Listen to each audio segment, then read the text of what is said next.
Bobok, del diario de alguien. Bobok, del diario de alguien. Semyon Mardaljonovich me contó de repente el día antes del anterior. ¿Acaso alguna vez vas a estar sobrio, Iván Ivanovich? Por favor, cuéntame. Una solicitud peculiar. No me incomodaba, soy una persona reservada. Sin embargo, esta vez realmente me sacaron de mis casillas. Un artista dibujó mi retrato mientras esto ocurría. Después de todo, eres un hombre de cultura, comentó. Me presenté y él lo exhibió. Leí. Vaya a ver ese rostro que denota enfermedad mental. Quizás sea cierto, pero consideren la forma de expresarlo tan directamente en texto impreso. En el texto impreso todo debe ser apropiado. Debería existir ideales. En cambio, mencionan las cosas de manera indirecta. Por lo menos, para eso sirve el estilo. Pero no, parece que no le importa ser sutil. Hoy en día el humor y el buen gusto han desaparecido y la grosería se toma como ingenio. A mí no me afecta, pero Dios sabe que no me considero tan literario como para irritarme por esto. He escrito una novela, pero no se ha publicado. Redacté artículos que fueron rechazados. Esos artículos los presenté de un editor a otro. En todos lados los desestimaron. «Te falta chispa», me dijeron. «¿Qué tipo de chispa buscan?», pregunté de manera sarcástica. «¿Chispa de ático?». Ni siquiera me comprendieron. La mayoría del tiempo traduzco del francés para editoriales. También redacto anuncios para comerciantes. Oportunidad única. Té de primera, de nuestras propias fincas. Gané un buen dinero con un elogio sobre difunto excelencia Piotr Matjevich. Compilé el arte de agradar a las damas, por encargo de un librero. A lo largo de mi vida he publicado alrededor de 6 pequeñas obras de este tipo. Estoy considerando reunir una colección de agudezas de Voltaire, pero temo que a nuestra gente le resulte un tanto aburrido. Voltaire ya no está de moda. En estos tiempos preferimos la crudeza, no a Voltaire. Hoy nos estamos atacando unos a otros. Bueno, esto resume mi carrera literaria. Aunque sí, envío cartas a los editores sin costo y con mi firma. Les ofrezco todo tipo de sugerencias y advertencias. Critico y muestro el camino correcto. La carta que mandé la semana pasada a la oficina de un editor fue la 40ª en los últimos 2 años. He gastado 4 rublos solo en estampillas. Mi mal humor es la causa de todo esto. Creo que el artista que me retrató no lo hizo por mi literatura, sino por 2 verrugas simétricas que tengo en la frente. Un fenómeno natural, según diría. Les falta creatividad, así que ahora buscan fenómenos. Y no logró captar mis verrugas en el retrato de manera fiel. Eso es lo que consideran realismo. Y respecto a la locura, el año pasado a muchos de nosotros nos etiquetaron de locos. ¿Y de qué manera? Con un talento tan único. Y sin embargo, al final parece... Sin embargo, uno debería haberlo anticipado hace mucho. Eso sí, tiene ingenio. Por lo tanto, desde una perspectiva de arte puro realmente se podría aplaudir. Pero después de todo, estos supuestos locos han resultado ser más lúcidos que nunca. Así que parece que los críticos pueden llamarlos locos, pero no logran superarlos. El más inteligente, en mi opinión, es quien puede, aunque sea una vez al mes, considerarse a sí mismo un tonto. Algo casi inaudito hoy. Antes, al menos una vez al año, un tonto admitía serlo, pero ahora ni eso. Y han complicado tanto las cosas que ya no se distingue entre un tonto y un sabio. Lo han hecho adrede. Recuerdo que un ingenioso español comentó, hace unos 250 años, cuando los franceses establecieron sus primeros asilos. Han encerrado a todos sus locos en un lugar aparte, para convencerse a sí mismos de que son sensatos. Así es. No pruebas tu sabiduría encerrando a otro en un asilo. K se ha vuelto loco. Eso significa que nosotros estamos cuerdos. No, aún no significa eso. Pero, ¿por qué me desvío del tema? Sigo quejándome y gruñendo. Hasta mi empleada está cansada de mí. Ayer me visitó un amigo. Tu manera de escribir está cambiando, me señaló.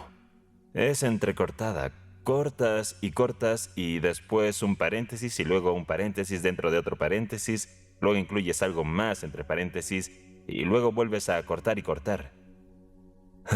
Mi amigo tiene razón. Algo raro me está sucediendo. Estoy cambiando y me duele la cabeza. Empiezo a ver y oír cosas inusuales, no voces propiamente, pero como si alguien a mi lado susurrara Bobok, Bobok, Bobok. ¿Qué significa este Bobok? Necesito distraer mi mente. Fui en busca de tratamiento y terminé en un funeral. Un pariente lejano, consejero colegiado, además.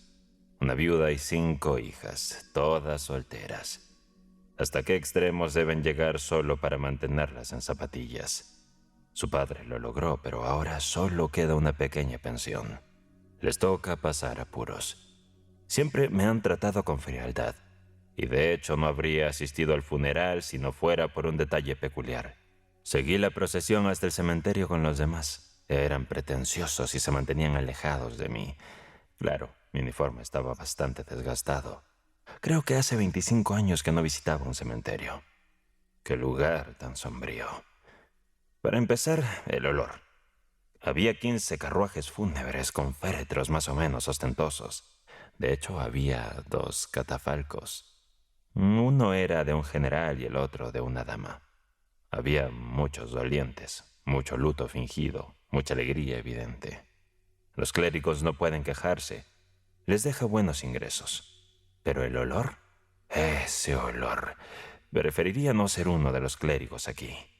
Me dediqué a observar con precaución los rostros de los difuntos, temiendo mi propia impresionabilidad.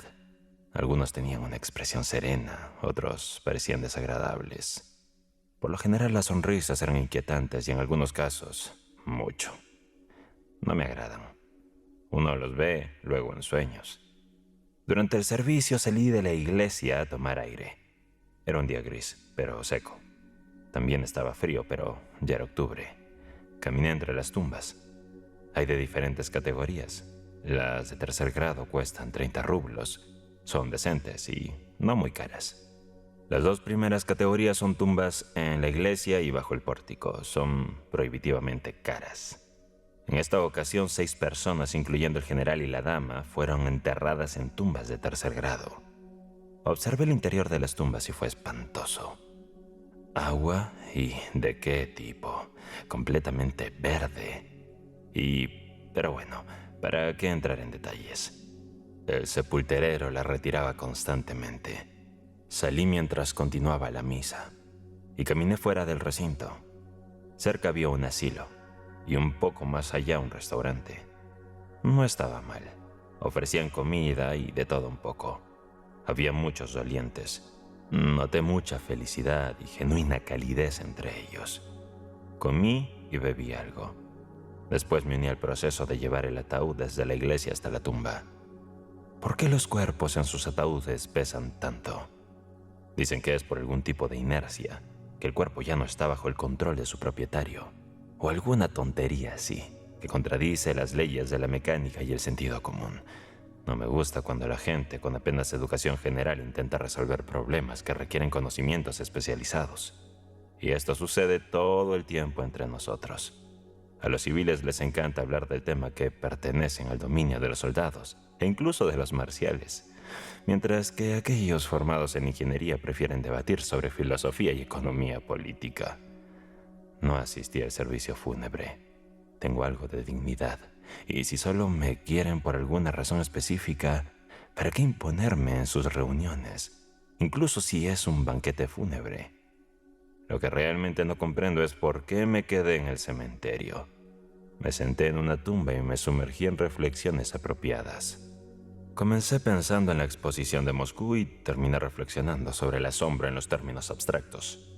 Mis conclusiones sobre el asombro fueron las siguientes.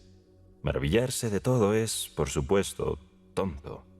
Y no sorprenderse de nada es mucho más digno. Y por alguna razón se considera de buen tono. Pero eso no es verdad. En mi opinión, no sorprenderse de nada es mucho más tonto que maravillarse de todo. Y además, no sorprenderse de nada es casi lo mismo que no respetar nada. Y de hecho, una persona tonta es incapaz de respetar. Pero lo que más deseo es respetar. Anhelo sentir respeto. Me dijo hace unos días un conocido. Tienes sed de respeto. Dios mío, pensé. ¿Qué te sucedería si te atrevieras a publicar eso hoy? En ese momento me sumí en el olvido. No me gusta leer los epitafios de las tumbas, son demasiado repetitivos. Un bocadillo a medio comer estaba tirado cerca de mí sobre una tumba. Absurdo e inapropiado. Lo arrojé al suelo, ya que no era pan, sino solo un bocadillo, aunque creo que no es pecado tirar pan al suelo, sino solo a la tierra. Tendré que verificarlo en el calendario de Suborín. Imagino que estuve sentado por allí mucho tiempo, demasiado tiempo de hecho. Debí haberme tumbado sobre una larga piedra que parecía un ataúd de mármol. Y no sé cómo sucedió, pero comencé a escuchar todo tipo de conversaciones. Al principio no les presté mucha atención, sino que las desprecié. Pero la charla continuó. Escuchaba sonidos apagados, como si los hablantes tuvieran la boca cubierta de una almohada, pero al mismo tiempo eran claros y muy cercanos. Volví en mí, me senté erguido y empecé a escuchar con atención. Su Excelencia, es totalmente imposible. Tú sacaste corazones. Ahora yo te vuelvo la jugada y sacas el 7 de diamantes. Deberías haberme dado una pista sobre los diamantes. ¿Qué? ¿Jugar con reglas duras y rápidas? ¿Dónde está el encanto en eso? Debe hacerlo, Excelencia.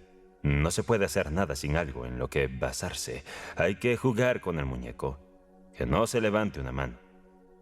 Bueno, aquí no encontrarás un muñeco. ¡Qué palabras tan engreídas!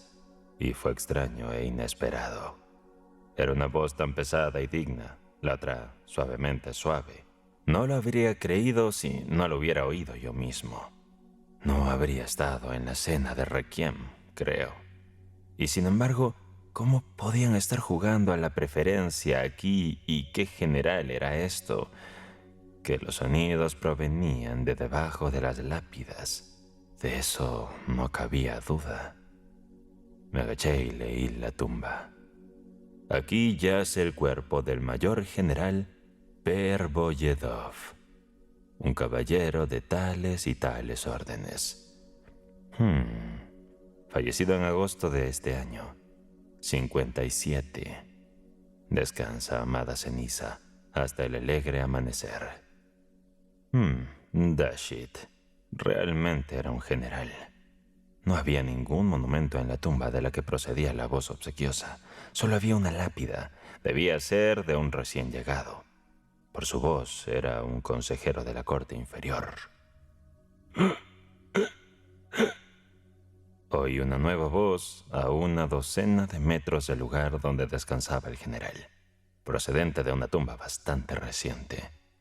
La voz pertenecía a un hombre y a un plebeyo, empalagoso con su afección de fervor religioso. «Oh, aquí está Conipo otra vez», gritó la voz altiva y desdeñosa de una dama irritada, aparentemente de la más alta sociedad. «Es una aflicción estar al lado de este tendero. No he tenido hipo, porque no he comido nada, es simplemente mi naturaleza. De verdad, señora, no parece capaz de deshacerse de sus caprichos aquí. Entonces, ¿por qué has venido a acostarte aquí?» Me pusieron aquí mi mujer y mis hijos pequeños. No me acosté aquí por mí mismo. Misterio de la muerte. Y no me habría acostado a tu lado ni por dinero. Yazgo aquí como corresponde a mi fortuna, a juzgar por el precio, porque siempre podemos hacer eso, pagar una tumba de tercera. Hiciste dinero, supongo. Desplumaste a la gente. Desplumaros, en efecto. No hemos visto el color de tu dinero desde enero. Hay una pequeña cuenta contra ti en la tienda.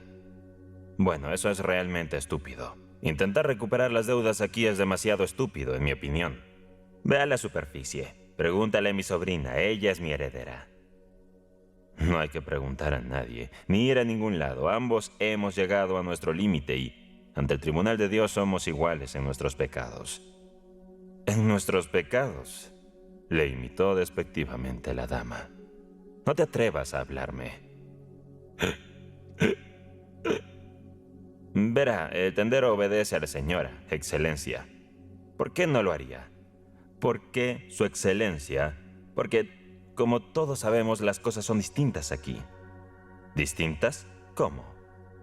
Estamos muertos, por así decirlo, Su Excelencia. Ah, sí, pero todavía... Bueno, esto es un entretenimiento. Es un buen espectáculo, debo decir. Si hemos llegado a esto aquí abajo, ¿qué se puede esperar en la superficie? Pero, ¿qué asunto tan extraño? Seguí escuchando, sin embargo, aunque con extrema indignación. Sí, me gustaría saborear la vida. Sí, ya sabes, me gustaría saborear la vida. Oí de pronto una nueva voz en algún lugar entre el general y la irritable dama. Oiga, Excelencia, nuestro amigo vuelve a las andadas. Durante 3 días seguidos no dice nada y luego estalla con... Me gustaría probar la vida. Sí, probar la vida. Y con tanto apetito. Y tanta frivolidad. Se apodera de él, Su Excelencia, y sabe que usted se está volviendo somnoliento. Bastante somnoliento. Ha estado aquí desde abril y entonces de repente me gustaría probar la vida. Aunque es bastante aburrido, observó Su Excelencia. Así es, Excelencia. ¿Bromeamos otra vez con Abdov-Yevna? No, perdóname, por favor. No puedo soportar a esa virago pendenciera. Y yo no puedo soportar a ninguno de los dos, gritó el virago con desdén. Los dos son unos aburridos y no saben contarme nada ideal. Sé una pequeña historia sobre usted, Su Excelencia. No levante la nariz, por favor. Como un sirviente lo sacó una mañana de debajo de la cama de un matrimonio. Mujer repugnante, murmuró el general entre dientes. Abdovya Ignayevna, señora. Volvió a levantarse de repente la tendera. Mi querida señora, no se enfade, pero dígame, ¿estoy pasando ahora por la prueba del tormento o es otra cosa? Ahí está otra vez, como era de esperarse. ¿Por qué hay un olor en él que indica que está girando? No me doy vuelta, señora, y no hay ningún olor particular proveniente de mí, ya que he mantenido mi higiene personal adecuada mientras que usted tiene una estatura regular. Ese olor es verdaderamente desagradable incluso para un lugar como este. No lo menciono por cortesía. Desgraciado, horrible e insultante. Si apesta y habla de mí. Desearía que llegara pronto la hora de mi funeral. Escucharía sus voces llorosas sobre mi cabeza y el lamento de mi esposa y el suave sollozo de mis hijos. Bueno, eso sí sería preocupante. Se llenarían de comida funeraria y luego se irían a casa. Ojalá alguien despertara. Abdovya Ignayevna, dijo el empleado del gobierno inusuante. Espera un momento, hablarán los recién llegados. ¿Hay jóvenes entre ellos? Sí, los hay. Abdovya Ignayevna. Algunos son apenas muchachos. Oh, sería tan bienvenido. ¿Aún no han empezado?, preguntó Su Excelencia. Incluso los que llegaron anteayer aún no han despertado, Excelencia. Como usted sabe, a veces pasa una semana sin hablar. Por suerte trajeron muchos hoy, ayer y anteayer, así que todas son del año pasado en un radio de 70 pies. Sí, sería interesante. Sí, Excelencia. Hoy enterraron a Tarasevich, el consejero privado. Lo supe por las voces. Conozco a su sobrino. Ayudó a bajar el ataúd hace un momento. ¿Dónde está él entonces? A 5 pasos de usted, Excelencia. A su izquierda. Casi a sus pies. Debería conocerlo, Excelencia. No me corresponde a mí hacer avances. Él mismo comenzará, Excelencia. Se sentirá halagado. Déjemelo a mí, Excelencia. Y... ¡Oh! ¿Qué me está pasando?, exclamó la voz asustada de un recién llegado. Un recién llegado, Excelencia. Un recién llegado, gracias a Dios. Y qué rápido ha sido, a veces pasan días sin decir una palabra, comentó con alivio Avdotya Ignayevna. Oh, parece que es un joven, exclamó ella. Fue algo complicado y muy repentino, tartamudeó el joven. Justo anoche Schultz me dijo, hay un problema y antes de la mañana ya había muerto. Oh. Bueno, no hay mucho que hacer, joven, dijo amablemente el general, claramente contento con la nueva llegada. Debe sentirse reconfortado. Bienvenido a nuestro valle de Josafat, como lo llamamos. Somos gente de buen corazón. Pronto lo descubrirá y lo apreciará. Soy el general Vasilich, a su disposición. Oh, no estoy seguro. Estaba en casa de Schultz. Tuve un problema. Al principio fue en el pecho y tos. Luego cogí un resfriado, problemas en los pulmones y gripe. Y de repente, muy inesperadamente, lo peor fue lo inesperado. Entonces comenzó con el pecho. Intervino el funcionario con suavidad, como tratando de calmar al recién llegado. Sí, con el pecho y la tos. Luego ya no era tos, pero seguía el problema en el pecho y no podía respirar. Y ya sabe usted. Lo entiendo. Pero si era en el pecho debería haber ido a Eck y no a Schultz. Sí, siempre quise a Botkins y de repente... Botkin es bastante caro, comentó el general. Oh, no es tan caro. He escuchado que es muy bueno y que diagnostica todo con anticipación. Su excelencia se refería a sus honorarios, corrigió el empleado del gobierno. Oh, no, solo cobra 3 rublos y te hace un examen completo y te da una receta y estaba muy ansioso de verlo porque me han dicho... Bueno, señores, es mejor que vaya a Eck o a Botkin. ¿A quién? El cuerpo del general se estremeció con una risa agradable. El empleado del gobierno la imitó en tono agudo. Querido niño, querido, encantador niño, ¿cómo te quiero?, exclamó extasiada Avdotya. Ojalá me hubieran puesto a alguien como tú a mi lado. No, esto era demasiado. Y estos eran los muertos de nuestros tiempos.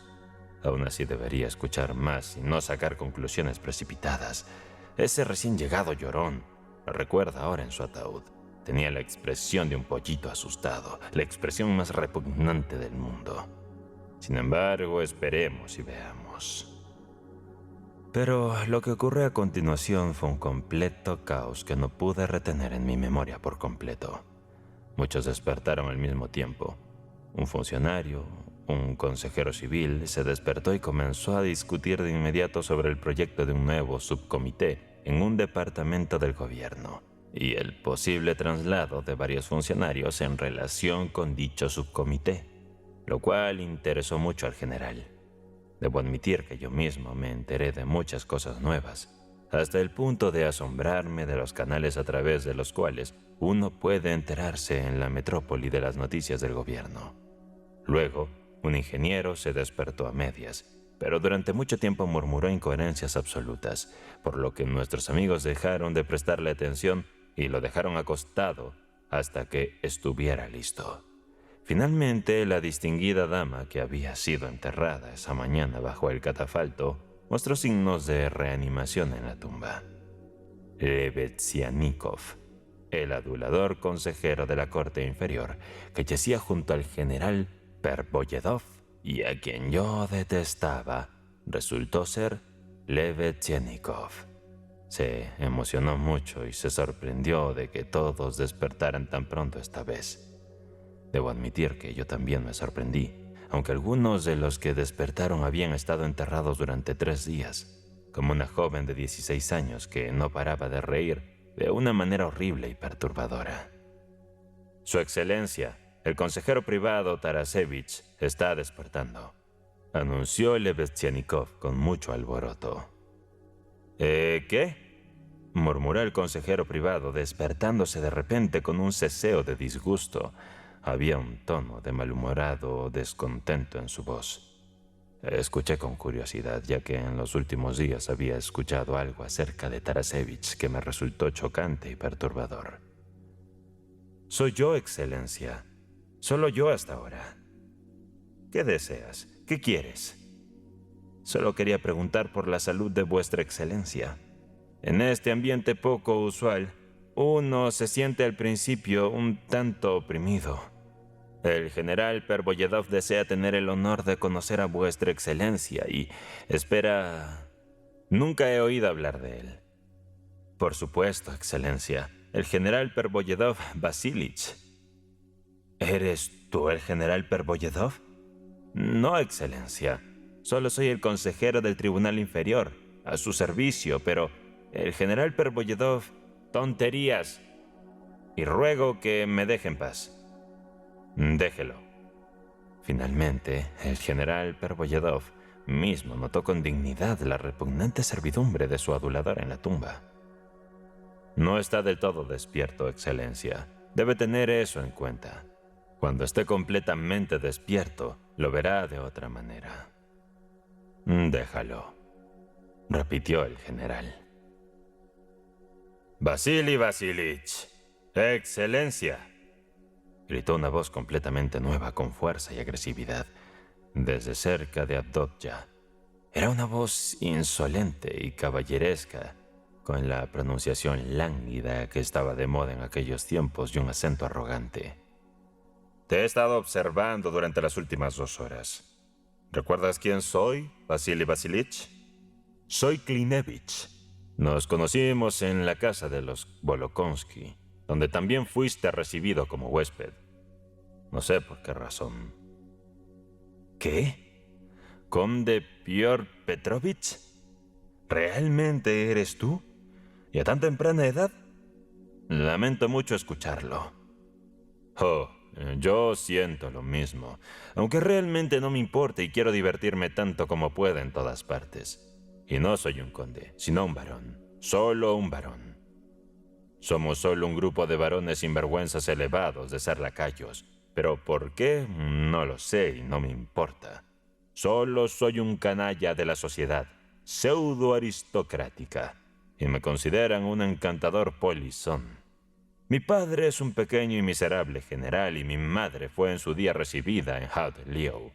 Con la ayuda del judío Sifel, falsifiqué el año pasado 50.000 billetes de rublo y luego me delaté contra él. Mientras Julia Charpentier de Lusignan se llevaba el dinero a Burdeos. Y solo por fantasía me comprometí en matrimonio con una chica aún en la escuela, 3 meses menor de 16 años, con una dote de 90.000. Avdotya, ¿recuerdas cómo me sedujiste hace 15 años? Cuando yo era un muchacho de 14 en el Corps de Speiche. Ah, eres tú, bribón. Bueno, eres un regalo del cielo de todos modos para aquí. Se equivocó al sospechar de su vecino. El caballero de negocios tenía una fragancia desagradable. No dije nada, pero me reí. El hedor salía de mí. Tuvieron que enterrarme en un ataúd con clavos. Horrible criatura. Aún así me alegro de que estés aquí. No te imaginas la falta de vida e ingenio que hay aquí. Así es. Y tengo la intención de empezar aquí algo original. Excelencia. No me refiero a usted, Pervoyedov. Su Excelencia el otro, Tarasevich, el consejero privado. Responda. Soy Klinevich, que le llevó a la señorita Furie en Cuaresma. ¿Me oye? Lo sé, Klinevich, y estoy encantado y confía en mí. No te confiaría ni medio penique y no me importa. Simplemente quiero besarte, querido viejo, pero por suerte no puedo. ¿Saben, caballeros, cuál era el jueguecito de este abuelo? Murió hace 3 o 4 días, y créanlo, dejó un déficit de 400.000 monedas del fondo para viudas y huérfanos. Por alguna razón, él era la única persona que lo controlaba, así que sus cuentas no fueron auditadas durante los últimos 8 años. Me imagino las caras largas que tienen todos ahora y cómo lo llaman. Es una idea deliciosa, ¿verdad? Me he estado preguntando durante el último año cómo un viejo desgraciado de 70 años, gotoso y reumático, lograba conservar la energía física para sus libertinajes. Y ahora el enigma está resuelto. Estas viudas y huérfanos, solo pensar en ellos debió de incitarle.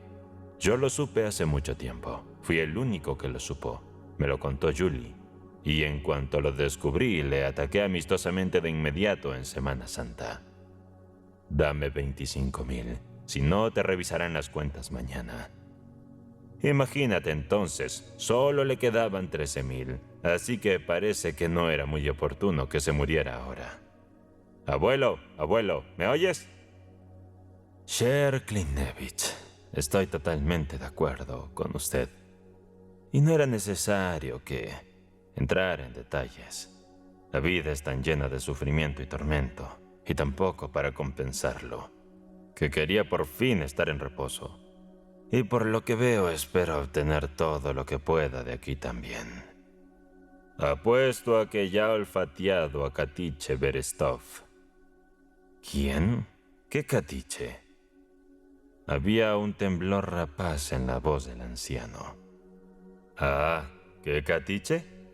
Aquí a la izquierda, 5 pasos de mí y a 10 de ti. Lleva aquí 5 días y si supieras, abuelo, qué desgraciada es. De buena familia y crianza y un monstruo normal. Yo no se la presenté a nadie, fui el único que la conoció. Katicha responde. Respondió la muchacha con una risa tintineante, en la que había una nota de algo tan agudo como el pinchazo de una aguja. ¿Y una rubita? Vaciló el abuelo, arrastrando las sílabas. Yo he acariciado durante mucho tiempo. El anciano vaciló sin aliento. El sueño de una pequeña preciosidad de 15 años en este entorno. ¡Ay, el monstruo!, gritó Adobja. ¡Basta!, Klinevich decidió. Veo que hay excelente material. Pronto arreglaremos mejor las cosas. Lo importante es pasar el resto de nuestro tiempo alegremente. ¿Pero qué tiempo? Tu empleado del gobierno, Lebezianikov o como se llame. He oído que así te llamas. Semyon Yevseich Lebezianikov, consejero tribunal inferior. A su servicio. Encantado de conocerle. No me importa si estás encantado o no, pero parece que lo sabes todo. Dígame, en primer lugar, ¿cómo es que podemos hablar? Me lo pregunto desde ayer. Estamos muertos y sin embargo hablamos y parece que nos movemos. Y sin embargo ni hablamos ni nos movemos. ¿Qué malabarismo es este? Si quiero una explicación, varón, Platón Nikolaevich podría darle una mejor que yo. ¿Qué Platón Nikolaevich es ese? Al grano, no te vayas por las ramas. Platón Nikolaevich es nuestro filósofo, científico y maestro de artes. Ha publicado varias obras filosóficas, pero desde hace 3 meses se está adormeciendo y ya no hay quien lo despierte. Una vez a la semana murmura algo completamente irrelevante. Al grano, al grano. Él explica todo esto por el hecho más simple, a saber, que cuando vivíamos en la superficie pensábamos erróneamente que la muerte allí era muerte. El cuerpo revive, por así decirlo aquí, los restos de la vida se concentran, pero solo en la conciencia. No sé cómo expresarlo, pero la vida continúa, por así decirlo, por inercia. En su opinión, todo se concentra en algún lugar de la conciencia y continúa durante 2 o 3 meses, a veces incluso durante medio año. Hay uno aquí, por ejemplo, que está casi completamente descompuesto, pero una vez cada 6 semanas de repente pronuncia una palabra bastante insensata, por supuesto, sobre algún bobok, pero se ve que una imperceptible pizca de vida sigue caliente dentro de él. Es bastante estúpido. Bueno, ¿y cómo es que no tengo sentido del olfato y sin embargo siento que hay un hedor? Eso, bueno, en este punto nuestro filósofo está un poco confuso.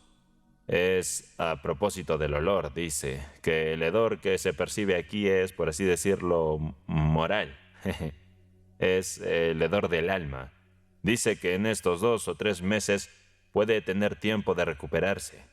Y esta es, por así decirlo, la última misericordia. Solo que creo, varón, que son desvaríos místicos muy disculpables en su posición. Basta. Todo lo demás, estoy seguro, son tonterías. Lo importante es que tenemos 2 o 3 meses más de vida y luego, Bobok. Me propongo pasar estos 2 meses lo más agradablemente posible y así arreglar todo sobre una nueva base.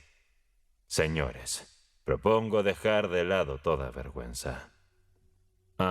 Dejemos de un lado toda vergüenza. Dejemos... Se oyeron decir muchas voces y, cosa extraña, se oyeron varias voces nuevas y debían pertenecer a otros recién despertados. El ingeniero, ya completamente despierto, exclamó su acuerdo con peculiar deleite. La niña Katiche reía alegremente. «Oh, cuánto anhelo despojarme de toda vergüenza», exclamó con entusiasmo Adobya. Yo digo, si Adobya quiere deshacerse de toda vergüenza... No, Klinevich.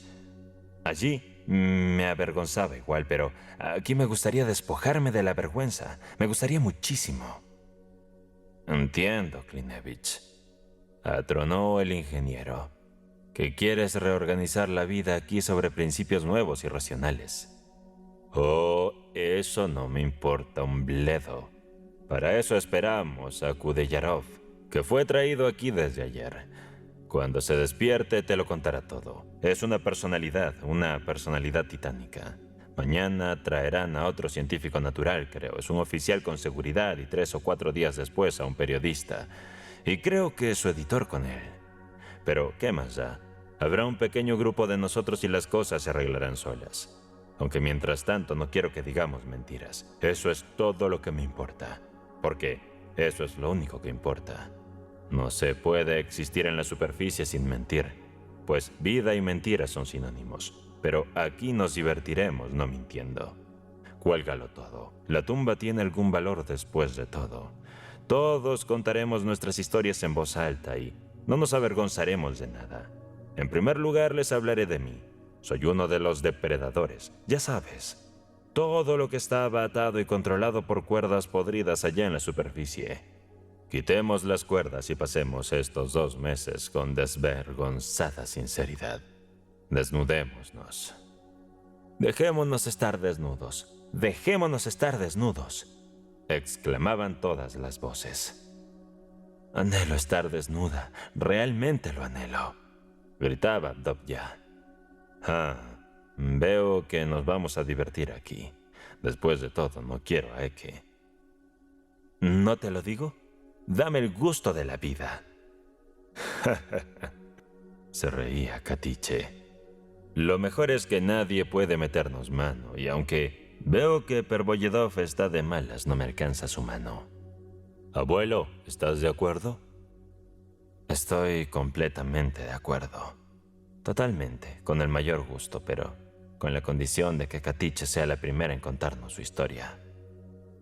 Protesto de todo corazón, exclamaba con convicción el general Pervoyedov.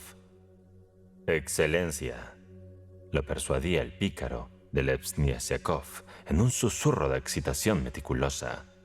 Excelencia, nos conviene llegar a un acuerdo. Mire, aquí está lo de esta joven, todos sus asuntitos. Allí está la joven, es cierto, pero es para nuestro beneficio, Excelencia, se lo aseguro. Aunque sea como experimento, intentémoslo. Ni siquiera en la tumba nos dejan descansar tranquilos. En primer lugar, general, usted estaba jugando a las prefernas en la tumba. Y en segundo lugar, a nosotros nos importa un comino, decía Klinevich. Señor, le suplico que se mantenga en su lugar. ¿Qué? Usted no puede alcanzarme, y yo puedo burlarme de usted desde aquí como si fuera un perrito faldero de Julie. Y además, señores, ¿cómo se puede ser un general aquí? Era un general allá, pero aquí es solo basura. No, no solo basura, incluso aquí. Aquí te descompondrás en la tumba y solo 6 botones de bronce serán los que queden de ti. Bien dicho, Klinevitz. Rugía en las voces. He servido a mi rey. Tengo mi espada. Tu espada solo sirve para pinchar ratas y ni siquiera la sacaste para eso. Eso no cambia nada. Yo era parte del todo. Hay toda clase de partes en un todo. Bien dicho, Klinevitz. Bien. No entiendo eso de la espada, retumbaba el ingeniero. Huiremos de los prusianos como ratas. Nos reducirán a polvo. Gritaba desde lejos una voz desconocida que realmente chispeaba de alegría. La espada, señor, es un honor, gritaba el general. Pero solo yo lo escuché. Se levantó un ruido prolongado y furioso. Un clamor y una algarabía y solo se escuchaban los gritos histéricamente impacientes de Avdotya. Pero apurémonos. ¿Cuándo comenzaremos a deshacernos de toda vergüenza? El alma realmente pasa por tormentos, exclamaba la voz del plebeyo. Y justo entonces estornudé de repente. Fue algo inesperado y sin intención, pero el resultado fue impactante. Todo quedó tan silencioso como se esperaría en un cementerio. Todo se esfumó como si fuera un sueño. Se instauró un silencio sepulcral. No creo que se sintieran avergonzados por mi presencia. Habían decidido liberarse de toda vergüenza. Esperé 5 minutos. Ni una sola palabra, ni un sonido. No es posible pensar que temieran que yo fuera a informar a la policía, porque después de todo, ¿qué podría hacerles la policía? Debo asumir que guardaban algún secreto desconocido para los vivos, que ocultaban con cuidado de todos los mortales. Bueno, mis queridos, pensé, volveré a visitarlos. Y con esas palabras me alejé del cementerio. No, eso no puedo aceptarlo, no, definitivamente no. El asunto de Bobok no me preocupa, así que eso era lo que significaba ese Bobok.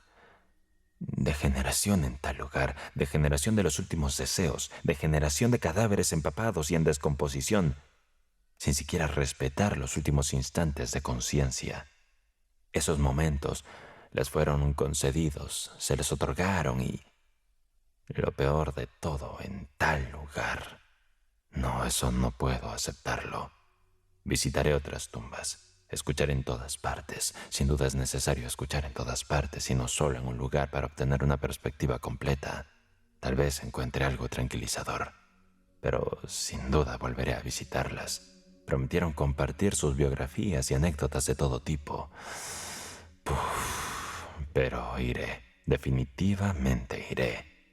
Es una cuestión de conciencia. Llevaré al Citizen. Incluso el director ha mostrado su retrato. Quizás lo publique. La misa de los ateos. La misa de los ateos. Bianchon, médico al que la ciencia le agradece un sobresaliente sistema de fisiología teórica y que siendo todavía joven se hizo famoso en la Facultad de Medicina de París, ese faro principal al que los médicos de Europa rinden tributo, ejerció la cirugía por mucho tiempo antes de enfocarse en la medicina.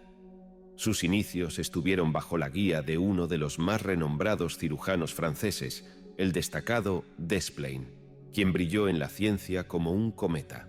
Incluso aquellos que lo adversaban admiten que se llevó al más allá un método que no compartió con nadie. Como todo genio, no dejó sucesores, guardaba todo en su interior y se lo llevó cuando partió. La fama de un cirujano es similar a la de un actor. Solo existen mientras viven y su habilidad no deja huella cuando se van.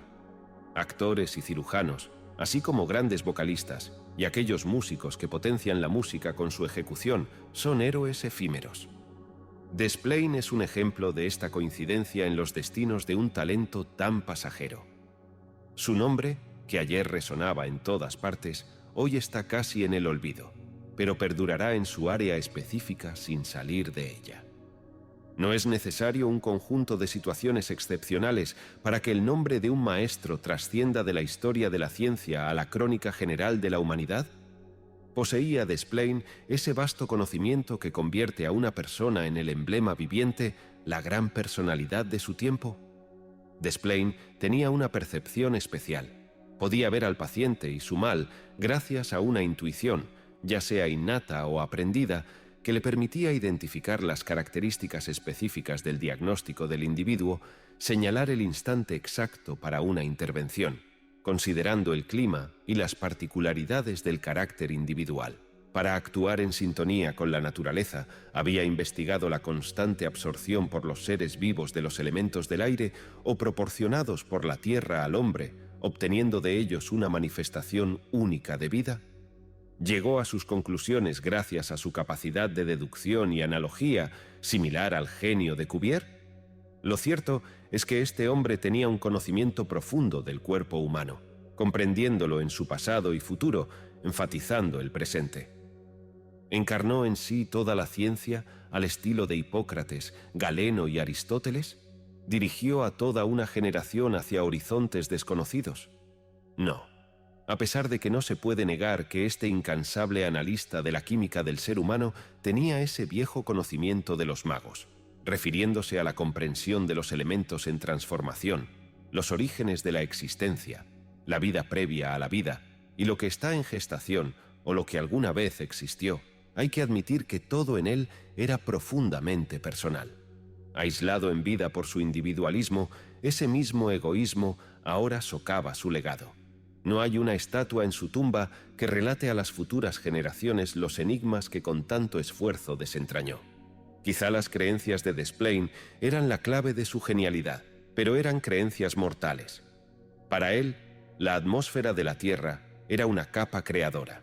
Consideraba al planeta como un huevo en su cascarón, y al no poder discernir qué vino primero, el huevo o la gallina, no reconocía ni al uno ni al otro. No creía en el ancestro animal ni en el espíritu que sobrevive al ser humano. Desplain estaba seguro de sí mismo. Era un realista. Su ateísmo decidido e inquebrantable era similar al de muchos científicos, grandes personas, pero incrédulos irrefutables, tan ateos como los que los religiosos consideran imposibles. Era casi inevitable esta postura en alguien que, desde joven, había diseccionado al ser más complejo, antes, durante y después de su vida, persiguiendo en todos sus órganos sin jamás hallar el alma individual, fundamental para la teoría religiosa. Cuando identificó un centro cerebral, un centro nervioso y un centro de oxigenación de la sangre, tan intrínsecamente ligados que en sus últimos años creyó que el sentido del oído no era esencial para escuchar, ni el sentido de la vista para ver, y que el plexo solar podía suplantarlo sin dudar. Desplain, al descubrir así dos almas en el hombre, reafirmó su incredulidad, aunque esto no desacredita la existencia de Dios. Se dice que este hombre murió sin arrepentirse, como muchos genios lo hacen, y a quienes Dios podría absolver. La vida de este individuo, por más grande que haya sido, estuvo manchada por lo que algunos llamarían pequeñeces, según las palabras de sus detractores, ansiosos de opacar su esplendor. Sin embargo, sería más preciso denominarlas contradicciones superficiales. Los celosos y los ignorantes, al no comprender los impulsos de las mentes brillantes, rápidamente señalan estas discrepancias para criticar y juzgar. Si las acciones cuestionadas posteriormente resultan exitosas, revelando la coherencia entre los inicios y los desenlaces, siempre quedará algún rastro de esas primeras críticas. Por ejemplo, en tiempos recientes, Napoleón fue repudiado por sus contemporáneos cuando extendió sus alas de conquistador hacia Inglaterra. Solo 1822 pudo justificar 1804 y las embarcaciones de Boulogne. En Desplain, su fama y su conocimiento eran imbatibles, y sus adversarios apuntaron hacia sus extraños modos y su temperamento, aunque en realidad su singularidad se debía simplemente a lo que los ingleses llaman excentricidad. A veces vestía con gran elegancia, al estilo de Crébillon el Trágico, y en otras ocasiones mostraba una indiferencia extrema por su atuendo. Se le podía ver tanto en coche como a pie. Era brusco y amable al mismo tiempo, áspero en apariencia, pero dispuesto a ofrecer toda su fortuna a sus amigos exiliados que la aceptaran durante unos días. Nadie jamás generó juicios tan contradictorios. Aunque era capaz de dejar caer un libro de oraciones de su bolsillo en la corte para obtener una cinta negra, en el fondo se burlaba de todo. Después de estudiar a los hombres desde arriba y desde abajo, después de observar su verdadera naturaleza en los momentos más solemnes y mezquinos de sus vidas, sentía un profundo desprecio por ellos. Las cualidades de un gran hombre a menudo son unificadoras. Si uno de estos gigantes posee más talento que ingenio, su ingenio aún supera al de alguien al que simplemente se le llama ingenioso. El genio siempre implica una comprensión moral. Esta perspicacia puede aplicarse a un campo específico, pero aquel que puede ver una flor debe ser capaz de ver el sol. El hombre que, al escuchar a un diplomático al que ha salvado, pregunta: ¿cómo está el emperador? Y puede responder: el cortesano está vivo. El hombre le seguirá. No es solo un cirujano o médico, sino también extraordinariamente ingenioso. Por lo tanto, un estudiante paciente y dedicado de la naturaleza humana reconocerá las pretensiones exageradas de Desplain y creerá, como él creía, que podría haber sido igualmente grande como ministro que como cirujano. De entre los misterios que la vida de Desplain presentaba a muchos de sus contemporáneos, hemos elegido uno de los más intrigantes, ya que la respuesta se encuentra al final de esta historia y hará frente a algunas acusaciones sin fundamento. Entre todos los estudiantes del hospital de Desplain, Horace Bianchon era uno de los que le inspiraban mayor afecto. Antes de convertirse en cirujano interno en el Hôtel Dieu, Horace Bianchon había sido un estudiante de medicina alojado en una humilde pensión del Quartier Latin, conocida como la Maison Vauquer. En ese lugar, el joven experimentó la dura realidad de la pobreza, una especie de crisol que forja talentos tan puros e incorruptibles como los diamantes, capaces de resistir cualquier adversidad. En medio del ardor de sus apasionadas emociones, adquirieron una honestidad inquebrantable y desarrollaron la disciplina necesaria para enfrentar las batallas que el genio afronta con el constante trabajo que disciplina sus deseos engañados. Horacio era un joven recto, incapaz de faltar en cuestiones de honor, directo en sus palabras, dispuesto a poner su capa por un amigo y a ofrecer su tiempo y noches sin esperar reciprocidad. En pocas palabras, Horacio era de esos amigos que no calculan lo que recibirán a cambio de lo que dan, pues confían en que recibirán más de lo que ofrecen. La mayoría de sus amigos sentían por él un profundo respeto por su virtuosidad sin alardear y muchos temían su crítica. Sin embargo, Horacio no presumía de sus cualidades. No era un puritano ni un predicador. Podía hablar con soltura mientras aconsejaba y siempre estaba dispuesto a disfrutar de un buen momento cuando se presentaba la oportunidad. Era un compañero alegre, no más moralista que un soldado de caballería, franco y sin rodeos, no como un marinero, ya que hoy en día los marineros son astutos diplomáticos, sino como un hombre íntegro que no tenía secretos que ocultar, caminando con la cabeza alta y el espíritu contento. En resumen, para resumirlo en una palabra, Horacio fue el amigo leal de más de uno, ya que los acreedores son la versión moderna más cercana a las furias de la antigüedad. Afrontó su pobreza con el valor que a menudo es inherente a quienes no tienen nada, y como aquellos que no tienen nada, acumuló muy pocas deudas. Moderado como un camello y activo como un ciervo, mantuvo firmeza en sus creencias y comportamiento. El período más feliz de la vida de Bianchon comenzó el día en que el eminente cirujano tuvo la oportunidad de conocer las cualidades y los defectos que hacen que el doctor Horace Bianchon sea doblemente apreciado por sus amigos, tanto las virtudes como los defectos. Cuando un destacado médico acepta a un joven en su círculo, ese joven tiene, como se suele decir, un buen comienzo. Desplain no dejaba de llevar a Bianchon como su asistente a las casas de personas adineradas, donde a menudo caía alguna recompensa en el bolsillo del estudiante como honorario de cortesía, y donde poco a poco se le iban desvelando los misterios de la vida parisina, alejando así al joven provinciano de su inocencia. Lo mantenía a su lado durante las consultas, dándole responsabilidades. A veces, lo enviaba a atender a pacientes acomodados. En resumen, lo estaba preparando para su futura carrera.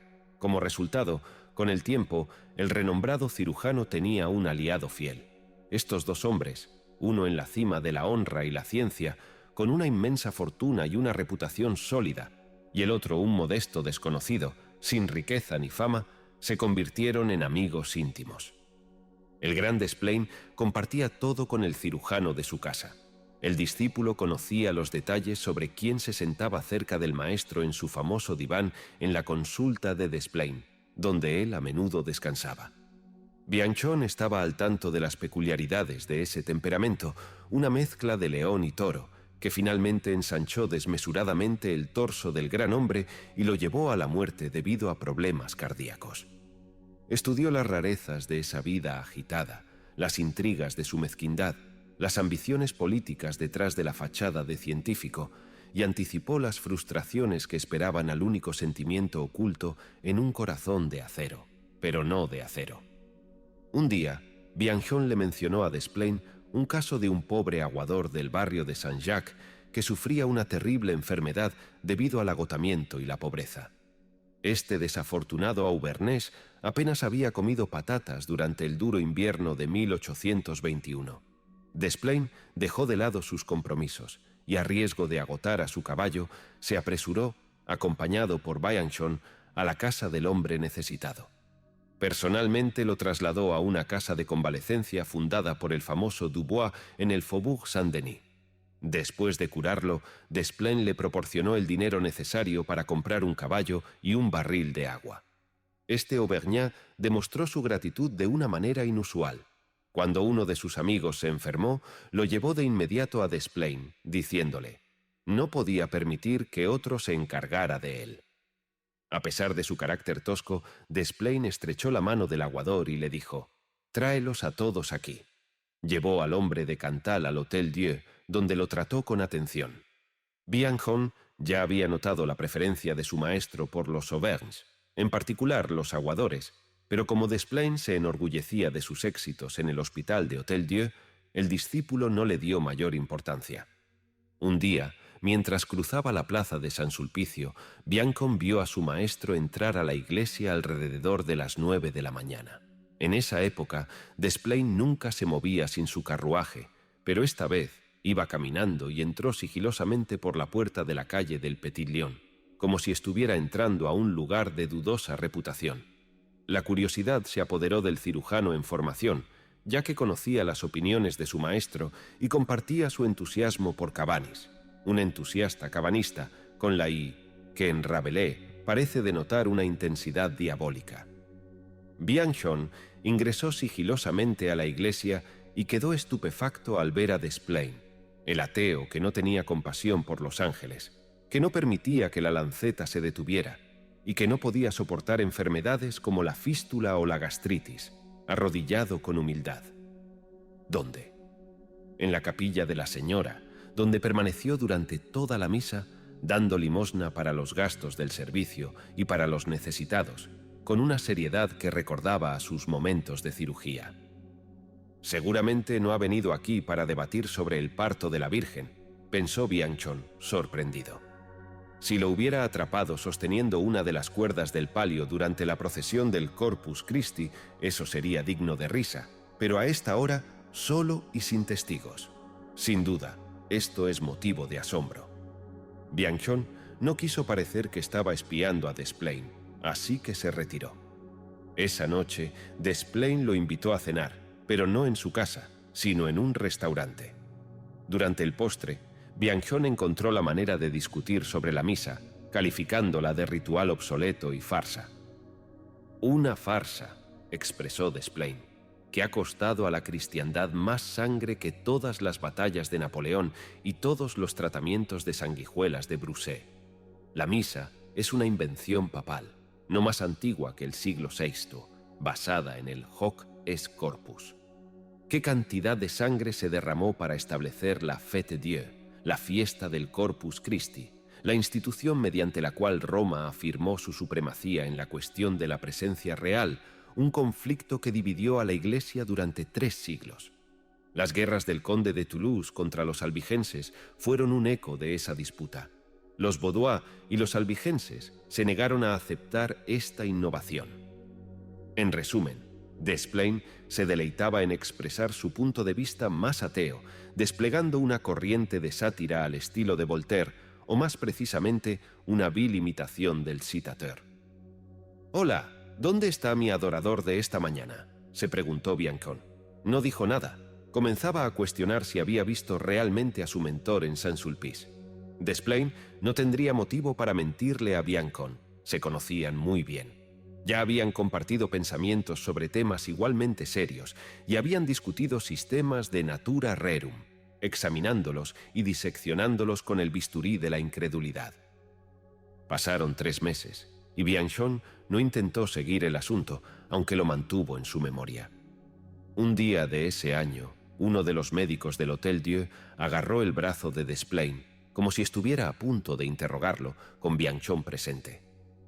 «¿Qué hacías en Saint-Sulpice, mi estimado maestro?», preguntó el médico. «Fui a ver a un sacerdote que tiene una rodilla enferma y la duquesa de Angulema me hizo el honor de recomendarme», respondió Desplaines. El autor de la pregunta consideró esto como una respuesta satisfactoria, pero no Biancon. «Oh, va a haber rodillas dañadas en la iglesia. Fue a misa», pensó el joven. Bianchon decidió vigilar a Desplaines. Recordó el día y la hora en que lo había sorprendido entrando en Saint-Sulpice y resolvió regresar allí al año siguiente, en el mismo día y a la misma hora, para ver si se repetía la escena. En tal caso, la consistencia de su devoción justificaría una investigación científica, ya que en un hombre como él no debería haber un conflicto directo entre sus pensamientos y sus acciones. Al año siguiente, en la misma fecha y hora, Biancon, que ya no era el cirujano en la casa de Desplaines, vio el carruaje del gran hombre estacionado en la esquina de las calles de Tournon y Petitlion, desde donde su amigo se deslizó sigilosamente junto al muro de Saint-Sulpice y asistió nuevamente a misa ante el altar de la Virgen.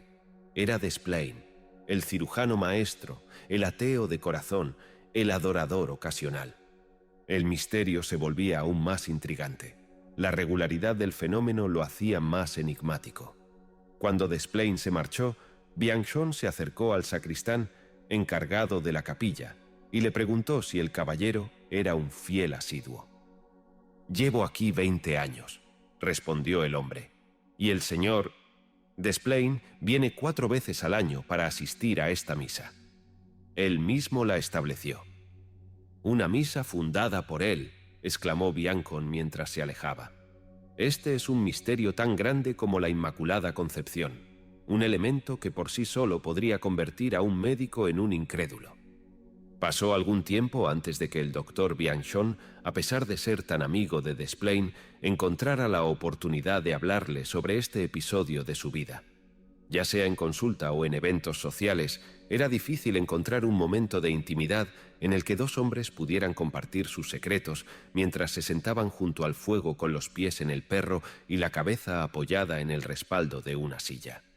Finalmente, 7 años después de la Revolución de 1830, cuando la multitud invadió la arquidiócesis, cuando los agitadores republicanos los instaron a derribar las cruces doradas que brillaban como relámpagos en el vasto mar de edificios, cuando la incredulidad se exhibía en las calles junto a la rebelión, Biancon vio nuevamente a Desplaines entrar en Saint-Sulpice. El médico lo siguió y se arrodilló a su lado sin que su amigo notara ni demostrara sorpresa. Ambos asistieron a la misa que él mismo había fundado. «Por favor, amigo mío», dijo Bianchon cuando salieron de la iglesia, «explícame la razón detrás de tu acto monástico. Te he sorprendido yendo a misa 3 veces. Tú debes darme una explicación para este misterio, para esta contradicción tan evidente entre tus creencias y tu comportamiento. Tú no crees en Dios, ¿verdad?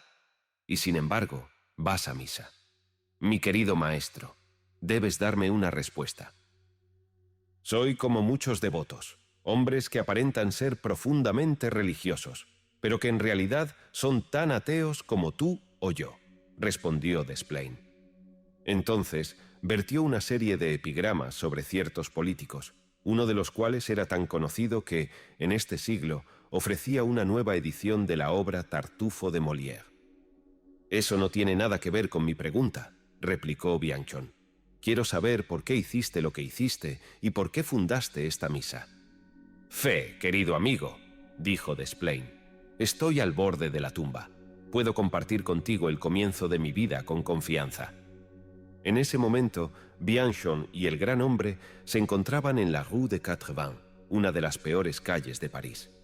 Desplain señaló el sexto piso de uno de los edificios que parecían obeliscos, con una estrecha entrada que conducía a un pasillo con una escalera de caracol al final y ventanas llamadas apropiadamente luces prestadas.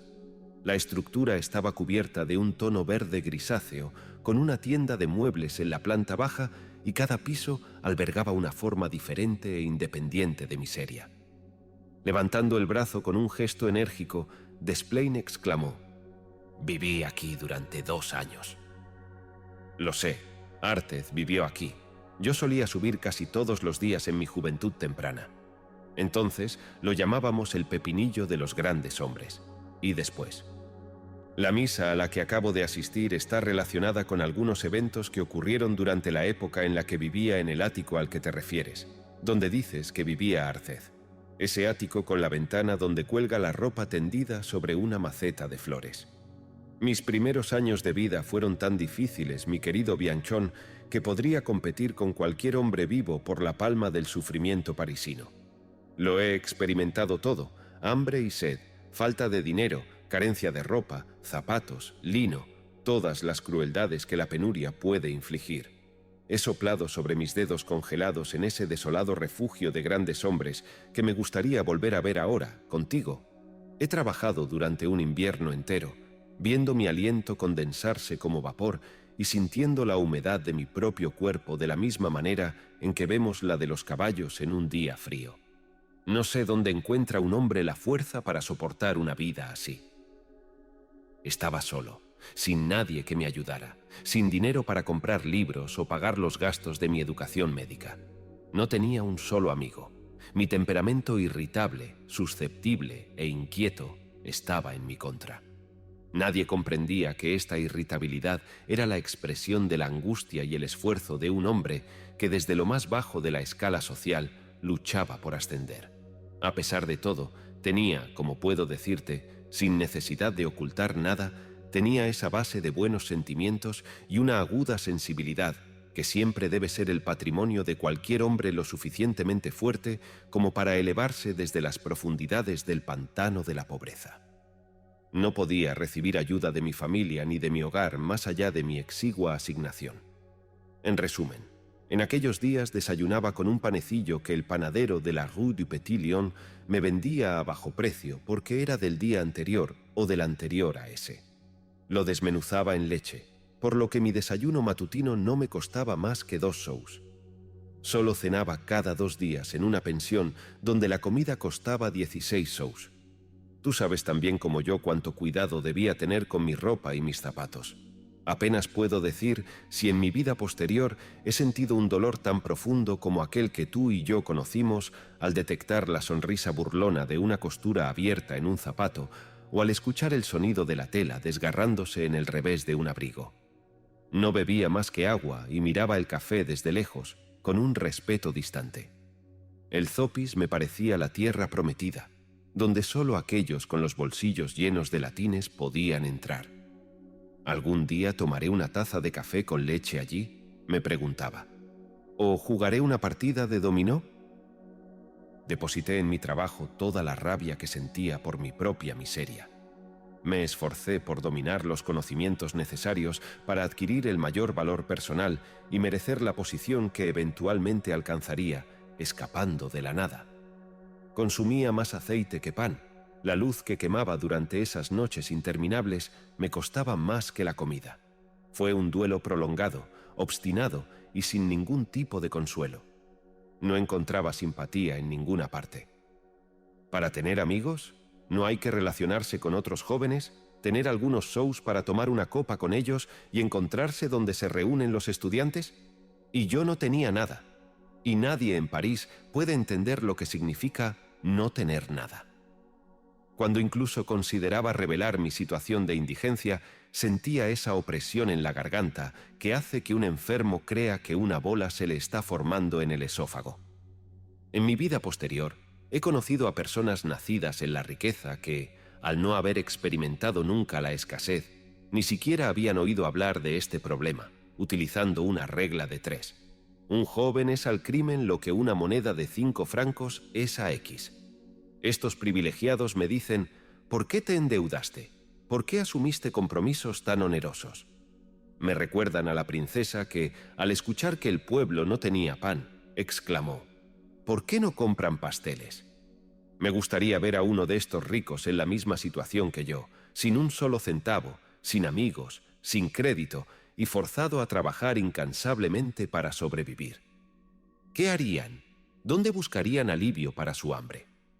Bianchon, si en alguna ocasión me has visto rudo y amargado, era porque añadía los sufrimientos de mis primeros años a la insensibilidad y el egoísmo que he visto en abundancia en las altas esferas. O tal vez pensaba en los obstáculos que el odio, la envidia, los celos y la difamación ponían en mi camino hacia el éxito. En París, cuando ciertas personas te ven a punto de alcanzar tus metas, algunas intentan detenerte tirando de tu abrigo. Otras sueltan la correa de tu montura para que caigas y te hagas daño. Una persona te quitará las herraduras de tu caballo, mientras que otra robará tu látigo, y el menos traicionero de todos será aquel que se te acerque con una pistola a quemarropa. Tú mismo, querido muchacho, aprenderás pronto a lidiar con la odiosa y constante guerra que la mediocridad libra contra los hombres superiores. Si algún día pierdes 25 luises, al día siguiente dirán que has apostado, y tus amigos más cercanos afirmarán que has perdido 25.000. Si tienes dolor de cabeza, te tildarán de loco. Si eres un poco impulsivo, nadie podrá tolerarte. Sí, para defenderte contra este ejército de pigmeos, reúnes todas tus fuerzas. Tus mejores amigos dirán que eres ambicioso, que aspiras al dominio y la tiranía. En resumen, tus virtudes se convertirán en defectos, tus defectos en vicios y tus cualidades en delitos. Si salvas a un hombre, dirán que lo mataste. Si regresa a la vida, afirmarán que te has asegurado un presente a costa de su futuro. Si no está muerto, morirá. Tropezarás y caerás. Si inventas algo y reclamas tus derechos, te llamarán cascarrabias, astuto, renuente a dar paso a las generaciones más jóvenes. Como puedes ver, mi querido amigo, si no creo en Dios, mucho menos creo en el ser humano. Pero, ¿no identificas en mí a otro Desplain completamente diferente del Desplain del que todos hablan? Bueno, vivía en esa casa. Trabajaba arduamente para aprobar mi primer examen y no tenía ni un centavo. Ya sabes cómo es. Había llegado a uno de esos momentos críticos en los que un hombre piensa: me alistaré. Tenía una esperanza. Esperaba recibir de mi casa una caja llena de ropa blanca, un regalo de una de esas viejas tías que, sin saber mucho sobre París, piensan en tus camisas, mientras se imaginan que su sobrino, con 30 francos al mes, se está dando un festín. La caja llegó mientras yo estaba en las escuelas. El envío había costado 40 francos. El portero, un zapatero alemán que vivía en un desván, había pagado la suma y se quedó con la caja. Recorrí una y otra vez la calle de Fosses Saint-Germain-des-Prés y la calle de l'École de Médecine sin encontrar ninguna estratagema que me permitiera recuperar mi baúl sin pagar los 40 francos, que por supuesto podría pagar una vez que hubiera vendido la ropa blanca. Mi falta de astucia me mostró que la cirugía era mi única vocación. Mi buen amigo, las almas refinadas, cuyas habilidades se desenvuelven en un ambiente elevado, no poseen ese espíritu mañoso que es hábil en artimañas y maniobras. Su buen genio es el azar. No inventan, las cosas les llegan. Por la noche, regresé a casa al mismo tiempo que entraba mi compañero de habitación, un aguador llamado Bourgeat, originario de Saint-Flour. Nos conocíamos como dos inquilinos que comparten el mismo rellano y escuchan los sonidos de sueño, tos y vestimenta del otro, llegando a acostumbrarse mutuamente. Mi vecino me informó que el casero, al cual le debía 3/4 partes del alquiler, me había desalojado. Tenía que irme al día siguiente. A él también lo habían echado debido a su ocupación. Pasé la noche más miserable de mi vida. ¿De dónde sacaría un mensajero que pudiera llevar mis escasas pertenencias y mis libros? ¿Cómo podría pagarle tanto a él como al portero? ¿A dónde iría? Repetía estas preguntas sin respuesta una y otra vez, llorando, como los locos repiten sus canciones. Finalmente, me quedé dormido. La pobreza a veces brinda a sus amigos sueños celestiales llenos de hermosas visiones. A la mañana siguiente, justo cuando estaba comiendo mi pequeño cuenco de pan empapado en leche, Bourgeat entró y me dijo con su acento de Auvergnat: «Señor estudiante, soy un hombre pobre, un expósito del hospital de Saint-Flour, sin padres ni madre, y no tengo suficiente dinero para casarme. ¿Tampoco tienes muchas conexiones ni recursos? Escucha, abajo tengo un carrito de mano que alquilé por 2 centavos la hora. En él caben todas nuestras pertenencias. ¿Qué te parece si intentamos encontrar un lugar donde vivir juntos, ya que ambos estamos siendo desalojados de aquí? Después de todo, no es el paraíso en la tierra». «Ya lo sé, mi buen Bourgeat», le respondí, «pero estoy en una situación complicada. Tengo abajo un baúl con 100 francos en ropa blanca, con los que podría pagar al casero y todo lo que le debo al portero, pero no tengo ni 100 sueldos». «Bah, yo tengo unos cuantos», exclamó Bourgeat alegremente, y sacó un viejo y grasiento monedero de cuero.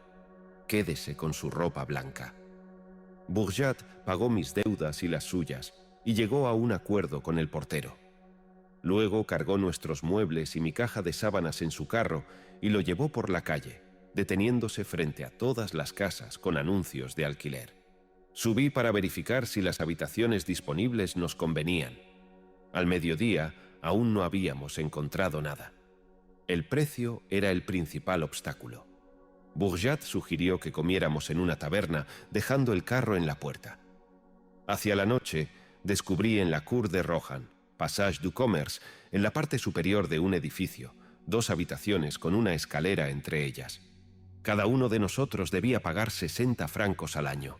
Así que nos instalamos allí, mi humilde amigo y yo. Comimos juntos. Bourgeat, quien ganaba unos 50 sous al día, había ahorrado unas 100 coronas. Pronto podría cumplir su sueño de comprar un barril y un caballo. Cuando se enteró de mi situación, ya que me sacaba mis secretos con astucia y un buen carácter que aún me conmueven, pospuso su ambición de toda la vida. Durante 22 años había estado llevando agua por las calles y ahora destinaba sus 100 coronas a mis futuras perspectivas. Desplaine se aferró fuertemente al brazo de Bianchon al escuchar estas palabras. Él me proporcionó el dinero para los derechos de examen. Este hombre, mi amigo, comprendió que yo tenía una misión, que las necesidades de mi intelecto eran mayores que las suyas. Me cuidaba, me consideraba su hijo, me prestaba dinero para comprar libros, a veces venía en silencio a verme trabajar y se preocupaba como una madre para asegurarse de que tuviera una dieta saludable y adecuada en lugar de la mala e insuficiente a la que me habían condenado. Bourgeat, un hombre de unos 40 años, tenía un rostro hogareño y medieval, una frente prominente y una cabeza que un pintor podría haber elegido como modelo para Licurgo. El corazón del pobre hombre estaba lleno de afecto en busca de un objeto. Nunca había sido amado más que por un caniche que había fallecido hace algún tiempo, del cual hablaba, preguntándome si creía que la Iglesia permitiría que se dijeran misas por el descanso de su alma. Según él, su perro había sido un buen cristiano que lo había acompañado a la iglesia durante 12 años sin ladrar nunca, escuchando el órgano en silencio y agachándose a su lado como si también estuviera rezando. Este hombre depositaba en mí todo su cariño. Me miraba como a un ser vulnerable y sufriente, convirtiéndose en la madre más atenta, en el benefactor más considerado, en el ideal de la virtud que se enorgullece de su propia obra. Cuando nos encontrábamos en la calle, me lanzaba una mirada llena de profunda comprensión y dignidad indescriptible.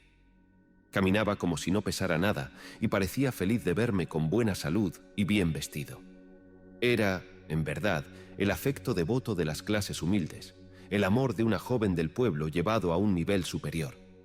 Bourgeat realizaba todas mis tareas. Me atendía durante la noche a cualquier hora que le pidiera. Arreglaba la lámpara, limpiaba nuestro rellano y era tan servicial como un criado, tan pulcro como una dama inglesa. Se ocupaba de todas las labores del hogar. Al igual que Filópemen, cortaba nuestra leña y dotaba de gracia y sencillez a todo lo que hacía sin perder su dignidad, porque comprendía que el propósito ennoblecía cada acción.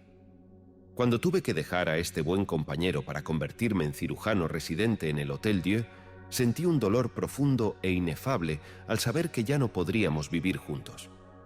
Sin embargo, se consoló con la idea de ahorrar suficiente dinero para que yo pudiera obtener mi título y me hizo prometer que lo visitaría siempre que tuviera un día libre. Bourgeat estaba orgulloso de mí. Me quería tanto por mí como por él. Si buscas mi tesis, verás que se la dediqué a él. Durante mi último año como cirujano residente, gané lo suficiente para pagar todas mis deudas con este honrado Auvergnat, comprándole un barril y un caballo. Estaba furioso por no poder gastar mi dinero como quería, pero al mismo tiempo estaba encantado de ver sus deseos cumplidos. Reía y discutía, admiraba su barril, su caballo, y enjugaba una lágrima mientras decía: «Es una pena. ¡Qué barril tan magnífico! No deberías habérmelo comprado. Ese caballo es tan fuerte como un auténtico Auvergnat». Nunca presencié una escena más conmovedora. Bourgeat insistió en comprarme el estuche de instrumentos de plata que ves en mi habitación y que es mi posesión más preciada. A pesar de estar encantado con mi éxito, nunca dejó escapar la menor señal ni palabra que insinuara: «Este hombre me debe todo a mí». Pero, de no ser por él, habría muerto de necesidad. Él comía pan con ajo para que yo pudiera tomar café y mantenerme despierto por las noches. Luego cayó enfermo. Como pueden imaginar, pasé las noches junto a su lecho y la primera vez lo recuperé. Sin embargo, 2 años después, tuvo una recaída. A pesar de todos los cuidados y los esfuerzos de la ciencia, no pudo sobrevivir. Nadie recibió tanto cuidado como él. Sí, Bianchon, para salvarlo, intenté cosas increíbles. Quería que viviera lo suficiente para ver su obra cumplida, para realizar todas sus esperanzas, para expresar la única necesidad de gratitud que jamás llenó mi corazón, para extinguir el fuego que arde en mí hasta el día de hoy. Bourgeat, mi segundo padre, murió en mis brazos, continuó Desplaines, después de una pausa, evidentemente conmovido. Me dejó todo lo que tenía en un testamento que había hecho ante un notario público, fechado en el año en que nos mudamos a la Cour de Rohan. La fe de este hombre era inquebrantable. Amaba a la Santísima Virgen con la devoción que uno podría tener por su propia esposa. Era un ferviente católico, pero nunca me reprendió por mi falta de religión. Cuando estaba en su lecho de muerte, me suplicó que no escatimara gastos para que pudiera recibir todos los sacramentos posibles. Hice que se celebrara una misa por él todos los días. Frecuentemente, por la noche, compartía conmigo sus temores sobre su destino en el más allá. Temía que su vida no hubiera sido lo suficientemente santa. Pobre hombre, trabajaba incansablemente de la mañana a la noche. ¿Para quién está destinado el paraíso, si es que existe? Recibió el último sacramento con la misma santidad con la que vivió su vida. Solo yo lo acompañé hasta su tumba. Cuando terminé de enterrar a mi único benefactor, me pregunté cómo podría saldar mi deuda con él. Me di cuenta de que no tenía familiares, amigos, esposa ni hijos que pudieran hacerlo. Pero él tenía una fe sólida. Tenía una profunda convicción religiosa. ¿Quién era yo para cuestionarla? Había mencionado discretamente las misas por el descanso de las almas, pero nunca me las impuso como una obligación, pensando que sería una forma de retribuir sus servicios. En cuanto tuve suficiente dinero, pagué a la iglesia de San Sulpicio la cantidad necesaria para que se dijeran 4 misas al año en su memoria. Como el único tributo que puedo ofrecer a Bourgeat es cumplir sus devotas peticiones, en esos días, al comienzo de cada estación del año, voy en su nombre y recito las oraciones requeridas. Lo hago con la buena fe de un escéptico, diciendo: «Gran Dios, si hay un lugar designado después de la muerte para aquellos que han sido virtuosos, recuerda al buen Bourgeat, y si debe sufrir algo, permite que yo lo sufra en su lugar, para que pueda ingresar más rápidamente a lo que llamamos paraíso. Eso, mi querido amigo, es todo lo que un hombre con mis creencias puede hacer. Pero confío en que Dios sea comprensivo. No puedo imaginar que me tenga rencor. Te aseguro que daría toda mi fortuna si pudiera abrazar una fe como la de Bourjat. Bianchon, quien acompañó a Desplaines en su última enfermedad, no se atreve a afirmar que el eminente cirujano murió como ateo. Los creyentes pueden encontrar consuelo al pensar que el humilde Auvergnat, de alguna manera, abrió la puerta del cielo a su amigo, de la misma manera en que abrió las puertas del templo terrenal en cuyo frontispicio leemos las palabras: un país agradecido a sus grandes hombres. París, enero de 1836.